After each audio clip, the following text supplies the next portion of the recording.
Entre 1833 y 1839 se produce la primera guerra carlista, que tuvo como escenario principal las provincias de País Vasco y Navarra. Como telón de fondo, la cuestión dinástica entre los partidarios de la futura reina Isabel II y su madre, la entonces regente María Cristina, y por otro lado los seguidores del infante Carlos María Isidro de Borbón. Pero lo que entra en batalla también en esta guerra civil son las ideas, dos formas diferentes de hacer política, liberales contra absolutistas. Para los carlistas se trata de defender la foralidad, la preeminencia de la Iglesia frente a la ola de desamortizaciones. Dios, patria, rey y fueros. El choque de dos ideologías diferentes que acaba en guerra. Hoy presentamos el libro El ejército carlista del norte, 1833-1839. Su autor es Julio Albi de la Cuesta. Buenas tardes, Julio. Hola, buenas tardes, Eva. Por contextualizar un poco el inicio de este libro, ¿cuáles son las causas de la Primera Guerra Carlista, que seguramente son bastante más complejas que este breve resumen que acabo de hacer?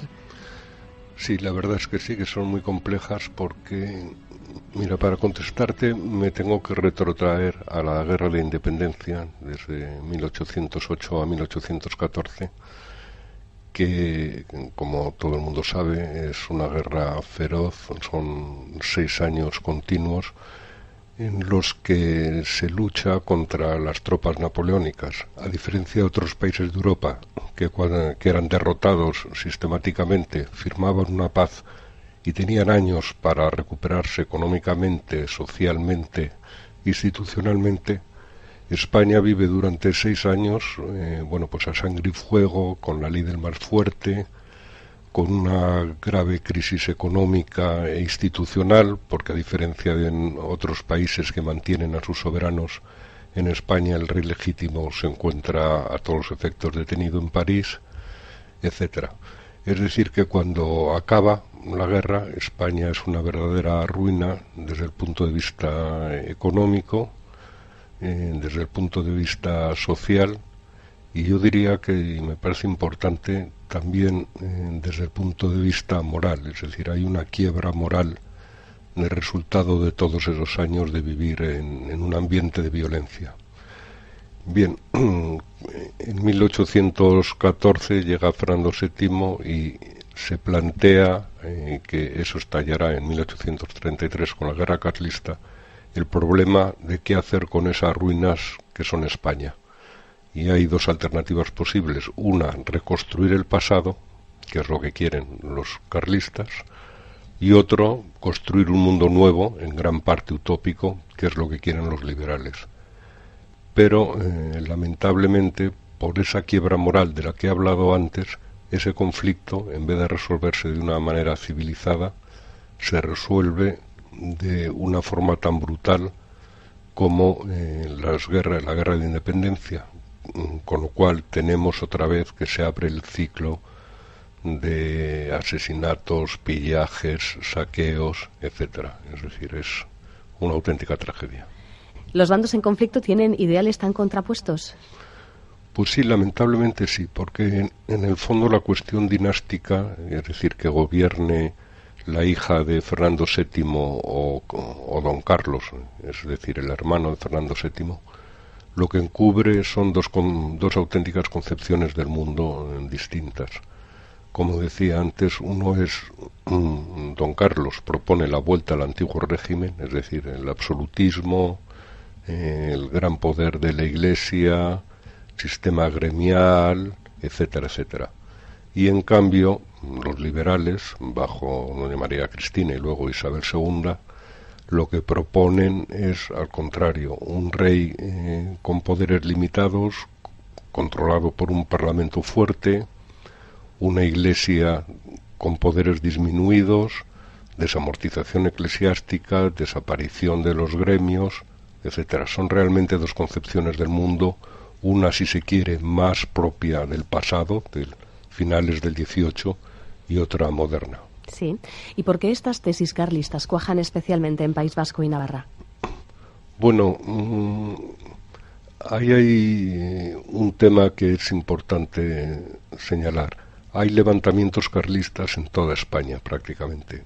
Lo que sucede es que en los 3 grandes focos donde el carlismo se instala, que son País Vasco, Navarra Cataluña, sobre todo el norte, y el Maestrazgo son regiones que comparten unas características fundamentales, que son un terreno muy complicado. Es decir, que eso permite que a los grupos carlistas que se van formando, en vez de ser inmediatamente aniquilados, como sucede en las llanuras de Castilla o en Extremadura, pueden resistir y organizarse. Eso porque las tres regiones que he mencionado, como digo, reúnen características geográficas ideales para la guerra-guerrillas, es decir, para defenderse de un ejército. Y luego el País Vasco, Navarra y Cataluña tienen encima la enorme ventaja de la frontera con Francia. Es decir, que tienen, por así decirlo, una retaguardia segura de la que recibirán uniformes, armamento, caballos, dinero incluso. Y luego además hay también otra cuestión que no sucede en el Maestrazgo, pero sí en Cataluña, en el País Vasco y Navarra, es el tema de los fueros, que es también más complejo de lo que parece. Sí, sí. De todas formas, marcar límites geográficos en un conflicto de estas características es imposible. En la propia sociedad vasca y navarra, ¿quiénes seguían a los carlistas y quiénes apoyaban a la reina regente y a su hija? Pues mira, desgraciadamente se produce una fractura total. Por un lado, simplificando, por un lado, se podría decir que los liberales son sobre todo la burguesía, las clases altas, las profesiones liberales, periodistas, comerciantes, es decir, gente que toda ella tenía que ganar con un cambio de sistema. Y con don Carlos se alinean sobre todo lo que se podría decir la baja nobleza, el campesinado con o sin tierras, es decir, la gente que se sentía como inerme frente a la revolución liberal, y en cambio estaban más cómodos en el antiguo régimen, el sistema anterior a la guerra de independencia.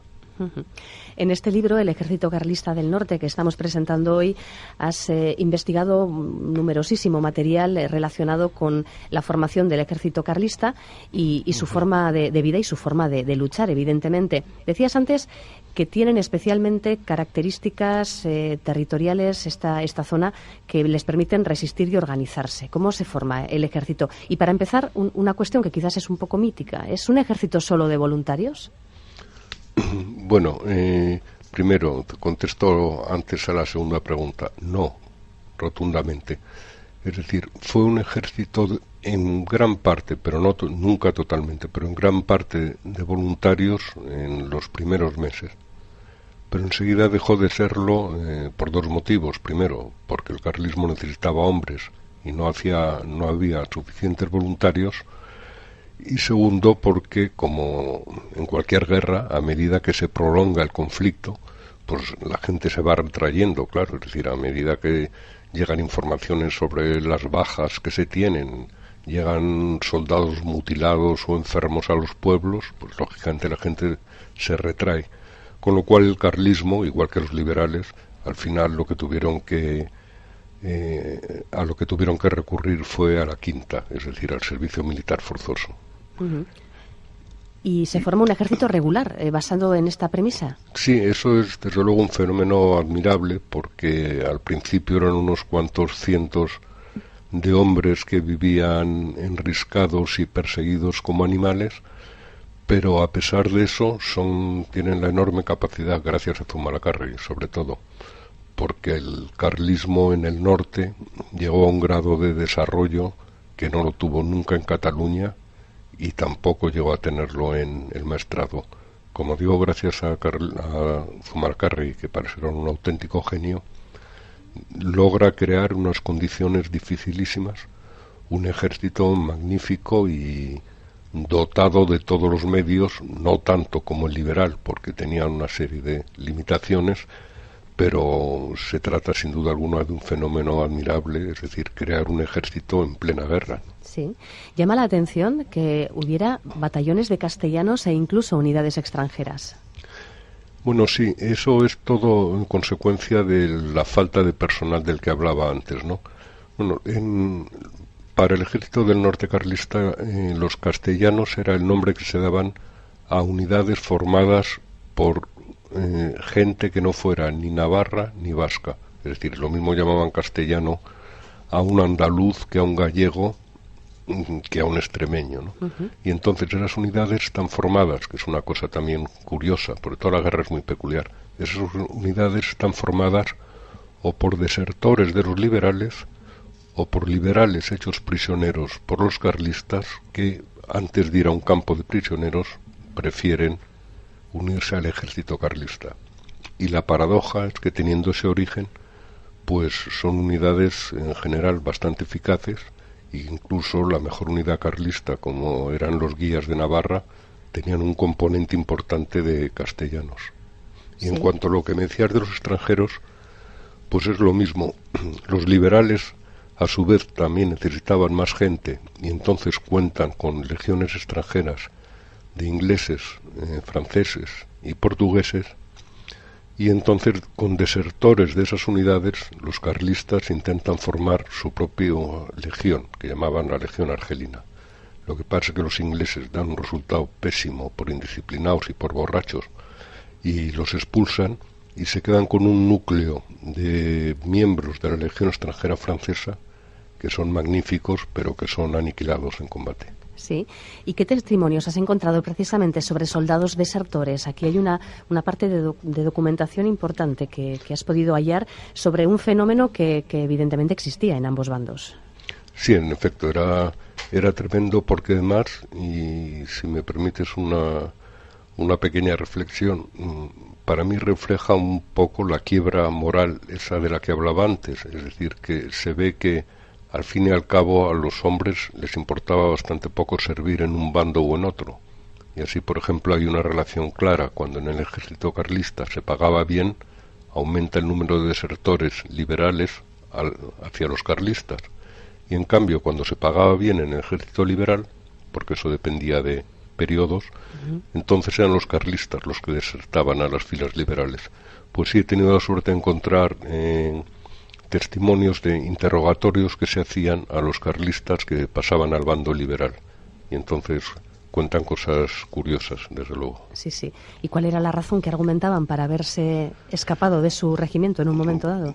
Pues mira, masivamente es que, directa y llanamente, que es que estaban hartos de guerra, como era normal. Vivían en condiciones muy duras, apenas se les pagaba. Llegó un momento en que era imposible, que no se veía fin a la guerra. Hay muchas declaraciones de gente que desesperada dicen, no, la guerra va a ser eterna, o sea, no veían el fin de aquello. Y entonces, como era gente normal, pues lo que querían era estar tranquilamente en sus casas y dedicándose a sus profesiones, ¿no? Y entonces hay muchos casos de, por ejemplo, me acuerdo de uno que es un zapatero y lo que pide cuando se pasa al bando liberal es que le dejen trabajar tranquilamente como zapatero en Pamplona. No puede ir a su pueblo porque sabe que si vuelve a su pueblo en zona carlista le vuelven a reclutar, y lo que quiere es simplemente arreglar zapatos en Pamplona, ¿no? Sí. Aunque también hay algunos casos, y de nuevo vuelvo a mi insistencia en la quiebra moral, tremendos de algunos que han luchado varios años con los carlistas, se pasan a los liberales, pero no piden que se les deje vivir tranquilos, sino lo que piden es alistarse en unidades de choque liberales anticarlistas. Es decir, que había hombres ya que lo único que sabían era matar y que les daba igual estar en un bando o en otro, pero lo que querían era seguir en la guerra. Han llegado a nuestros días pinturas, dibujos, estampas que reflejan la indumentaria de soldados carlistas, siempre tocados con su boina roja. Tienen un aire militar, desde luego, pero también ciertamente bucólico en muchos aspectos. Pero ¿cuál era la realidad del día a día? Bueno, ya nos has dibujado a soldados mal pagados, seguramente mal pertrechados en muchos aspectos y que poco tienen que ver con estas estampas bucólicas. Pues sí, tienes toda la razón. Son imágenes románticas que tienen una belleza estética indudable, pero que no reflejaba la realidad, ¿no? O sea, desde luego había casos, pero en los dos bandos, o sea, había regimientos liberales, por ejemplo, que los oficiales no les dejaban salir de paseo porque daba vergüenza como estaban medio desnudos, ¿no? Y hay muchísimos casos de unidades carlistas haciendo marchas de kilómetros y kilómetros por el monte descalzos porque se les habían roto los zapatos o las alpargatas, ¿no? Y además eso lo ves en los desertores, cuando cuentan cómo van vestidos los desertores, que no tiene que ver nada con los reglamentos, pues muchos dicen que llevan ropa de segunda mano, otros que llevan ropa que han traído de su casa porque no les han dado uniformes, etcétera. Y en cuanto a las boinas, hay una cosa curiosa, que aunque la boina roja en efecto era típico de las unidades selectas carlistas, sin embargo la única unidad que se llamaba Chapelgorris era una unidad liberal formada mayoritariamente por vascos que hacían la contraguerrilla contra los carlistas. Es curioso, bueno, toda esta situación que nos estás dibujando de fractura social, de fractura moral, en un momento dado de miseria por parte de las tropas, también nos lleva a pensar en que abundaría el pillaje, ¿no? Y que la población civil tuvo que sufrir enormemente durante estos años de guerra. Claro, fue terrible, porque en efecto hay que pensar que una región como la Vasconavarra de repente se encuentra con la carga de un ejército de varios miles de hombres a los que tiene que vestir, alimentar, pagar, etcétera. A eso se añaden muchos cientos de carlistas de toda España que se vienen a refugiar al País Vasco Navarro huyendo de los liberales. Y a eso se añade que el ejército liberal, claro, como estaba luchando en ese territorio, pues vivía sobre ese territorio. Y entonces, además, el reclutamiento masivo suponía quitar brazos de la agricultura, mientras que, por otro lado, para suministrar al ejército para el transporte de municiones, de artillería, etcétera, pues se hacía a base de los animales que se utilizaban habitualmente para las faenas agrícolas. Es decir, que la carga sobre la población civil fue terrible, y más teniendo en cuenta, como he dicho, el carácter brutal de la guerra, que el pillaje y los saqueos eran sistemáticos, agravados además porque como los dos ejércitos estaban mal pagados, pues no tenían más remedio que vivir sobre el terreno a costa de la población civil. Si nos fijamos en los aspectos militares que destacas en el libro, ¿cuál fue el papel del general Zumalacárregui? Bueno, ya has dicho que fue una figura esencial para que se formara un ejército regular. Sí, Zumalacárregui fue un auténtico genio de la organización. Lo que hizo fue algo absolutamente extraordinario.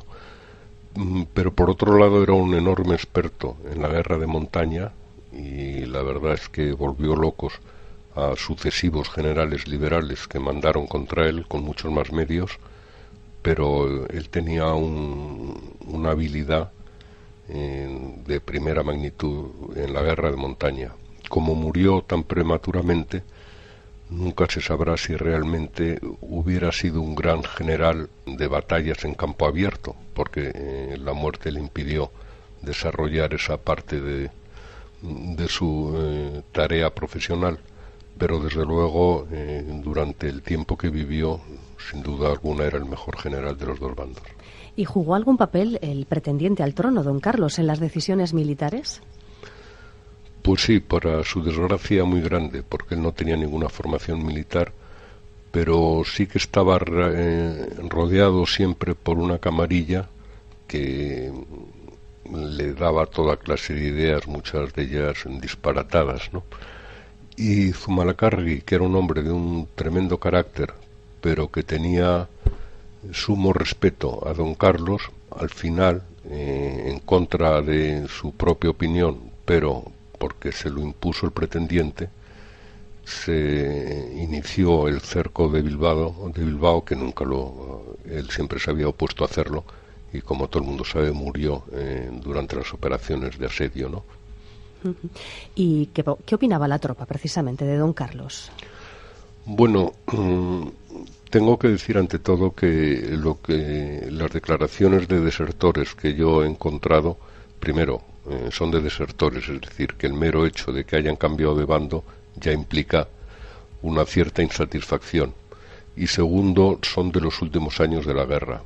Pero yo diría que como en todo en el bando carlista, y de nuevo es algo habitual en las guerras, pues el entusiasmo es una de las primeras víctimas, ¿no?, de cualquier conflicto, y el entusiasmo fue disminuyendo de una forma muy muy clara, y al final los soldados pues lo que querían era irse a sus casas y los derechos dinásticos de don Carlos le importaban bastante poco. Sí. Es decir, se habían sacrificado por ellos durante 6 años, en muchas ocasiones sus pueblos habían sido saqueados, quemados, sus mujeres violadas, y ellos lo único que querían era irse a casa tranquilamente.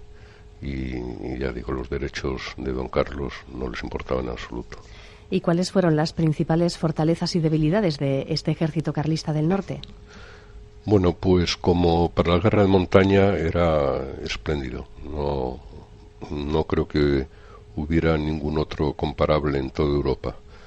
Esa era su principal fortaleza. Luego una resistencia, se hacían unas marchas absolutamente increíbles en condiciones muy difíciles.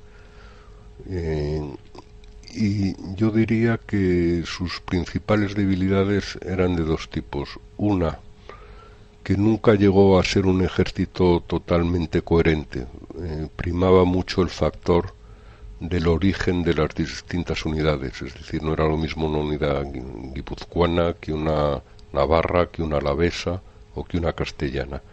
Y luego otro problema que tenía y que nunca pudo resolver es que por razones obvias en la región vasco-navarra, teniendo en cuenta además que era limitado porque era hasta la línea del Ebro, era imposible crear una caballería fuerte e importante, y también muy difícil contar con, por razones de falta de industria, con una artillería poderosa. Y como la obsesión de don Carlos era reinar en Madrid, eso implicaba hacer ofensivas fuera del territorio vasco-navarro, donde la caballería y la artillería eran imprescindibles y nunca llegaron a tener suficiente. Claro, detallas en el libro, de hecho, estas expediciones hacia el interior y la expedición real, por ejemplo, en 1837. ¿Qué es lo que ocurrió en estas expediciones? Pues mira, las expediciones eran un intento de expandir, de extender el carlismo más allá de sus fronteras naturales, por así decirlo. O sea, era evidente que si permanecía encerrado de un lado, era evidente que si permanecía encerrado en la región vasco-navarra, estaba condenado a perecer, simplemente por extenuación, es decir, que la región llegaba a un momento que no daba más de sí. Eso por un lado. Y por otro lado, los móviles políticos de don Carlos eran reinar en España entera, porque si hubiera querido hacer un reino, tenía territorio suficiente en el norte de España, excepto las capitales, ¿no? Pero él no, lo que quería era reinar sobre toda España, y eso le exigía salir del territorio vasco-navarro. De ahí las expediciones y sobre todo, como muy bien mencionabas, la llamada expedición real, que se llama así porque la dirige, va él en persona, no la dirige militarmente, pero va él en persona, y que llega hasta las afueras de Madrid, y una vez allí, bueno, pues emprende el regreso en unas condiciones atroces. ¿Dónde sitúas el principio del fin para las aspiraciones carlistas? Quizás en el fracaso de estas expediciones, la muerte de Zumalacárregui. Bueno, yo creo que primero, el carlismo nunca se recuperó de la muerte de Zumalacárregui, ¿no? Porque nunca llegaron a tener un general de esa categoría, ni de ese prestigio, ni que levantara tantos entusiasmos entre la tropa. Pero por otro lado, también yo creo que políticamente hubo un momento bueno para el carlismo, que fue en 1836. En 1836 hay una sublevación escandalosa de los sargentos de la Guardia que obligan a la reina a un cambio de gobierno y a introducir la Constitución de 1812. Es decir, es el triunfo del liberalismo más radical. Y entonces ahí hay un momento en que los liberales moderados se asustan, claro, ante la perspectiva de una radicalización. Y yo creo que si don Carlos ahí hubiera tenido flexibilidad para ofrecer una especie de tercera vía, que se diría ahora, pues seguramente hubiera tenido más posibilidades de conseguir sus objetivos. Lo que pasa es que eso para don Carlos era impensable. Él dijo que o era rey absoluto o no quería reinar. Y entonces, claro, cuando los liberales moderados vieron que la alternativa era el absolutismo o el liberalismo radical, pues se inclinaron por seguir en el liberalismo, porque además luego le imprimieron un giro y el moderantismo, el ala moderada del liberalismo, es la que se afianzó. Con lo cual ahí don Carlos perdió una oportunidad de oro de no haber sabido explotar las diferencias internas que existían dentro de los liberales. Sí, porque sí. en cambio los liberales, al revés, sí que sabrían explotar las divisiones internas, porque los carlistas también estaban divididos entre liberales y moderados, y eso acabaría con el carlismo. Perdón, liberales y moderados, que es decir, radicales y más moderados, y eso acabaría con el carlismo, eventualmente. Espartero y Maroto se reúnen en Vergara, ¿y qué ocurre después con el Ejército del Norte, firmada la paz? Bueno, precisamente es ahí en Vergara cuando se produce, gracias a muchos factores, desde el agotamiento a las andanzas del peculiar personaje que es Aviraneta, pues se produce una especie de implosión del carlismo, ¿no? Y el carlismo se quiebra ya en su ala más radical y la más moderada. La más moderada es la que representa Maroto, y es la que llega al acuerdo de Vergara con Espartero. Y en cambio la más radical es la que sigue a don Carlos a Francia, porque al final lo que sucede es que al acuerdo de Vergara solo acuden los batallones guipuzcoanos, vizcaínos y castellanos, y emigran con con don Carlos a Francia gran parte de los batallones navarros y de los batallones alaveses.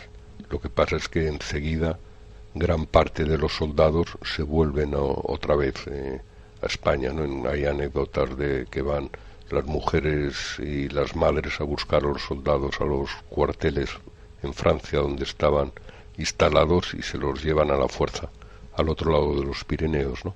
Sí, sí. Pero desgraciadamente es un final triste, porque el ejército carlista, como digo, acaba partido en dos, y una parte de él se entrega y la otra se exilia. Y de hecho volverá la guerra en un futuro no muy lejano. Pues por desgracia sí, y el siglo XIX español es un siglo para llorar, y desgraciadamente se reabrirá esa herida otras dos veces, con consecuencias incalculables, claro. O sea, el coste humano, económico y moral, de nuevo, que para España ha tenido el siglo XIX es algo que cuando uno lo piensa resulta realmente desolador. Es un trabajo apasionante, sin duda, el que nos presentas, además con testimonios de soldados, con fuentes documentales inéditas, con una completísima bibliografía. ¿Cuánto tiempo has estado, Julio, preparando este libro?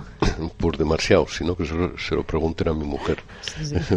Pero sí, es que he intentado, como siempre se oye hablar de los generales y de los partes oficiales de guerra, que son todos falsos, pues he intentado, dentro de mis posibilidades, de abrir un poco el abanico y escuchar otras voces distintas.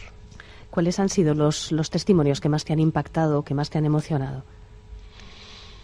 Bueno, pues hay varios, como desde ese que digo que lo único que quería era seguir matando, a ese que me he referido, a gente que te cuenta pues que las partidas de reclutamiento carlistas le habían arrancado de la cama, por ejemplo, o una reflexión que me parece espantosa, que esa pasa en Castilla, pero bueno, es tremenda, que hay el alcalde de un pueblo que se llama Roa, que era carlista, este señor, escribió unas memorias muy interesantes, y en las memorias dice cómo sus hijas nunca entendieron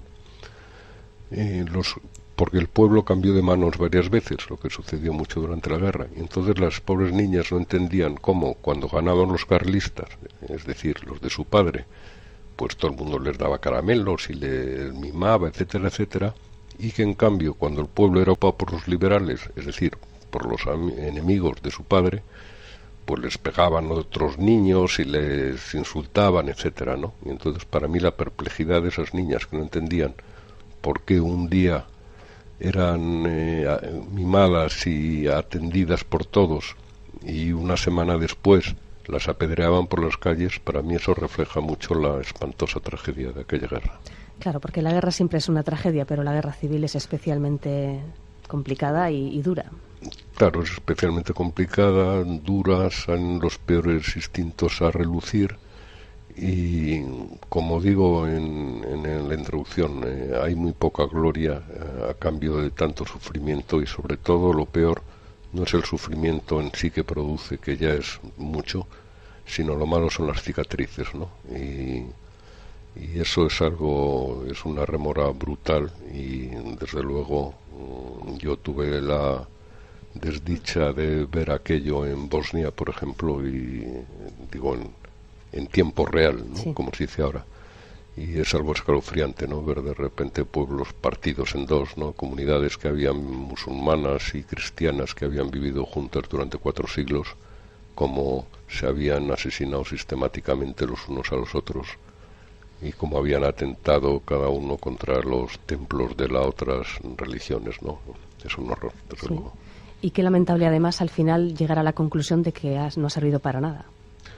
Pues sí, eso es lo peor, que muchas veces efectivamente es mucho más lo que se estropea que lo que se arregla con una guerra, ¿no? Y sobre todo, lo poco que se puede arreglar con una guerra siempre se puede arreglar por métodos mucho más pacíficos, mucho más indoloros y mucho más civilizados.